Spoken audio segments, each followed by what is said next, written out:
One of the fastest ways to get frustrated with a pattern is to cut out all the pieces. You don't have to do that. This is part of my pattern reading class, and this next step is where things start to click with most of my students. All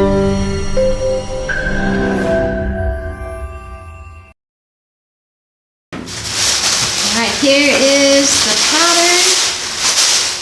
We have this pattern here. So let's say we were going to do B. We're going to look for all of the B patterns.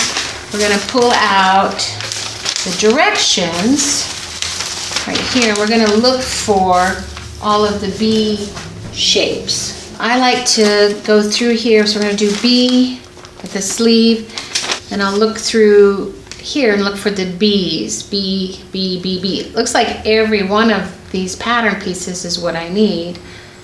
Just like 5 and 6, that's the 2 sleeves.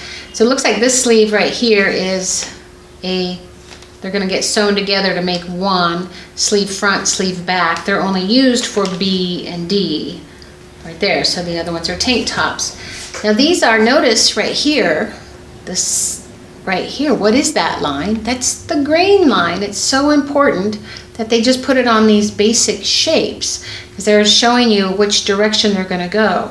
Like this is like a panel of some sort. It's not here. It's actually the grain line is here, and there's a whole real reason for that. Is that's how the fabric's going to hang. Fabric, when it's woven, it wants to hang straight up and down. It's in control, basically. Those length threads that are in the fabric are in control. Here is that line that goes right here and here down. That tells me it's on the fold. So the number 4, which is the back, is on the fold, which when you put on the fold, then it becomes one whole piece. Right, number 2 is the lower front. B, I guess it's in here. 1 is the upper front. Lower front, yeah, I gotta look and see what that is. And then I've got the sleeve.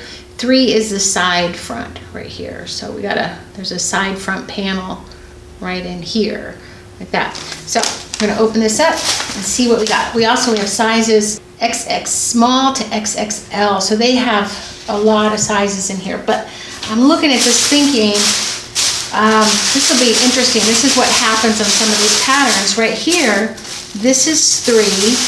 And this is number 3. Right here we can look at this is extra large, medium, extra small. So they have 2 different sizes for these. It's like you only need one of these. So let's say we're going to do the extra large. What I'm going to do is I chunk out the pattern pieces here. First get that done. So I have a 3, and I'm going to do the extra large. So that's this one here. I won't need this 3, so I gotta make sure I don't get confused with that. So then I'm gonna go and there's another 3 here. Oh, wow. I have not opened this pattern up yet. This is the extra small 6 through 8. So sometimes you really gotta look at, why are there all these different pattern pieces? I'm gonna look at this number 5, which is the sleeve front. Right here, and it has all the sizes in it. So that one, I only need to cut that one out. So I'm going to chunk that out right here, like this.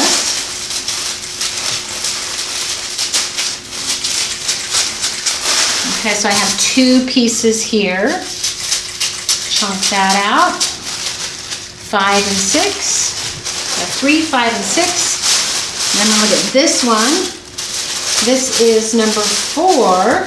It says back, A, B, C, D. Cut 1 on the fold. So there is this pattern. It looks like all the sizes. I also have this in the instructions.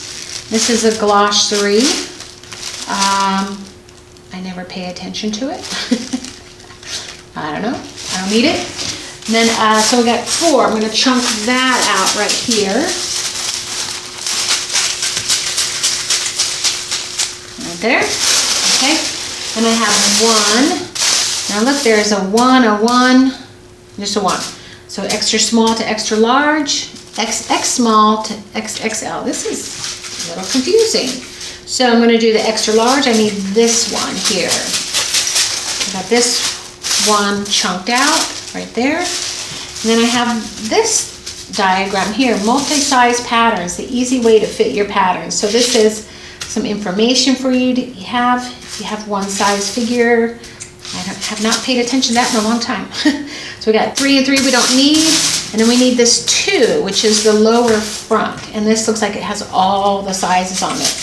Now, a lot of patterns do not have a lot of these multiples, but some do, so you really have to pay attention, like the numbers. So you're looking at the number of the pattern, and then what it is, lower front, and also what pattern is it for, A, B, C, D. That's for all of them, and then I'll show you all the rest of these here. So then these patterns, I'll fold up, and believe it or not, these do fold up really nicely back. If you just pay attention to these folds in here, like this one goes here, there, this goes here. Literally, you can get it back in the fold just like that. Tuck that one in. That one could be saved in case you're doing the other sizes later, right? So now we look at these pattern pieces.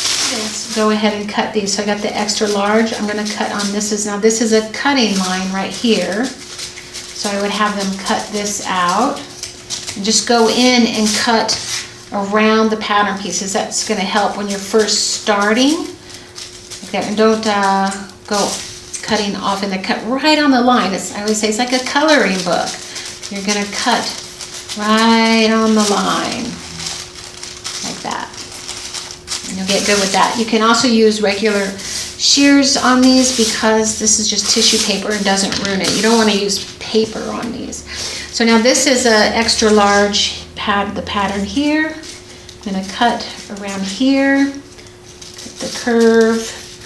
And sometimes there are sizes. This one actually is having this problem. I'll show this to you here.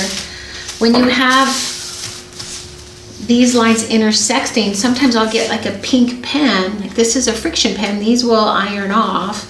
Like let's say I'm going to do the extra small. I would come out here and draw this line with the pink before I go cutting it so that I don't accidentally cut the other lines like that.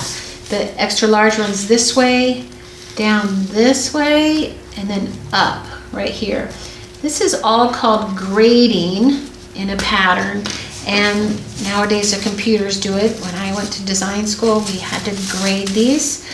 They actually had people that worked in the garment district that were graders, and there's a whole science behind how these sizes change from different body sizes. Like they'll get, people if they get bigger will get bigger, you know, a certain spot, just kind of average. It doesn't mean that their shoulders grow that much, but their side seams might, kind of thing. So it's a whole fit science. Just trust these patterns that they know what they're doing.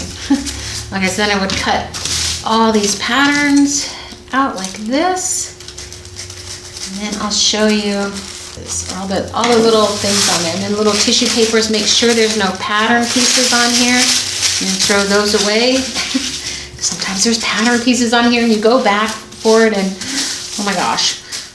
You can also iron these pattern pieces just with no steam. Just a light iron right here. Just don't keep it on there long, and you get a nice flat piece. And that's going to be easier to work with when you got little turns like this, and you get it nice and smooth here. There you go. Just don't use any water on it, and if the water gets on it, just kind of right there, it'll dry it up. You don't want to slide it because then the whole thing's going to slide. All right, then I'm going to show you some of these lines here. Now that you've got all these right pieces, let's make sense of all these lines and symbols, because this is where it really starts to all come together. I'm Chanel from Future Fashion Designer Sewing School. Let's keep building your skills.